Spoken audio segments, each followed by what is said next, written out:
it's Bastian time, and welcome to Zelda News. I'm your host, Bastian.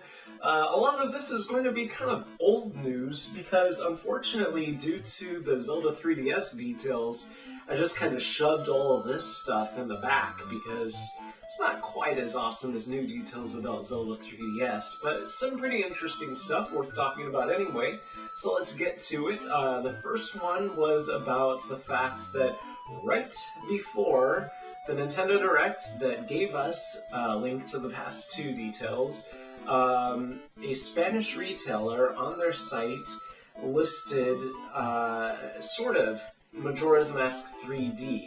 Now, obviously, it was fake for many reasons. First of all, the artwork that they used for the box art was a fan-made thing from DeviantArt.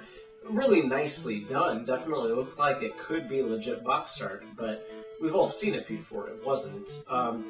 And also just the simple fact that Miyamoto and Aonuma have been saying forever now, since Ocarina of Time 3D, we know you want Majora's Mask 3D, we're gonna think about it, but first, we want to do a brand new Zelda game. So, yeah, I mean, I don't know how people got into this frenzy that Majora's Mask 3D was coming out right now, and they have laid it all on the table for us. I mean, not only that, but Miyamoto went around saying to various interviews, I'm thinking about doing something that's related to A Link to the Past, so we should have all seen that coming. But anyways, I digress. So, yeah, so basically what that Majora's Mask 3D thing was about was, if you were looking at Fire Emblem Awakening on their site, at the bottom of their site it's like, if you like Fire Emblem, we recommend, in Spanish, and then several different games, and Majora's Mask 3D was one of those games, but when you clicked on it,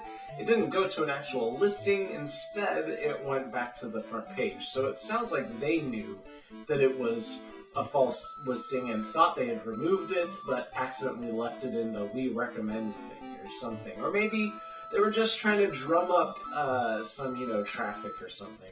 Who knows? The other big piece of fan-made style news is that Clockwork Empire thing that came out. It was a really interesting thing. It was like a series of concept drawings by an artist who then sort of described them a little bit, all really nicely done, but basically it was kind of like combining the switching the roles of Link and Zelda idea with doing something more steampunkish. So creating those two things, swishing them together. A really nice idea.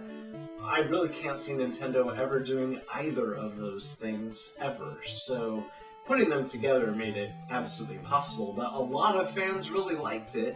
So, that's Nintendo for you. Next up is this amusing Zelda shirt. It's called Cuckoo Triforce shirt. Pretty obvious there. And it's a bunch of cuckoos arranged in the Triforce symbol. It's very amusing. I'm thinking about getting that one. It'd be fun to wear around.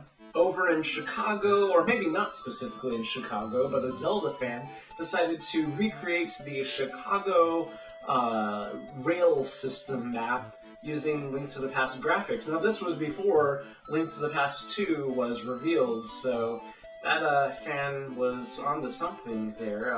It's pretty amusing. I'd like to see the Portland rail map done in a similar style. Maybe I'll take it upon myself.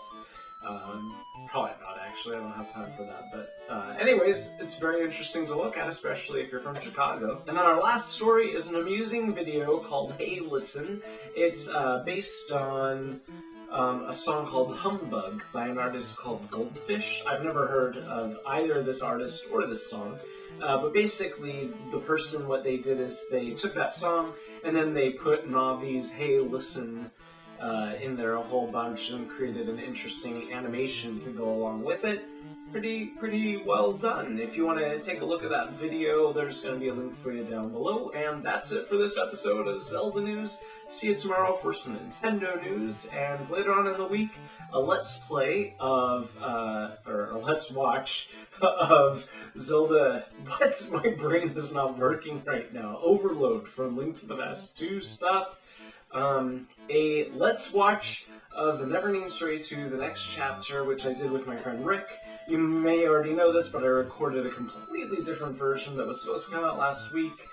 The video got all jacked up for whatever technological reasons, so re-recorded it with my friend Rick. We're gonna have that up in just a couple days or so. So stay tuned for that, get your copy of the movie ready to watch with me, and see you then. Bye guys!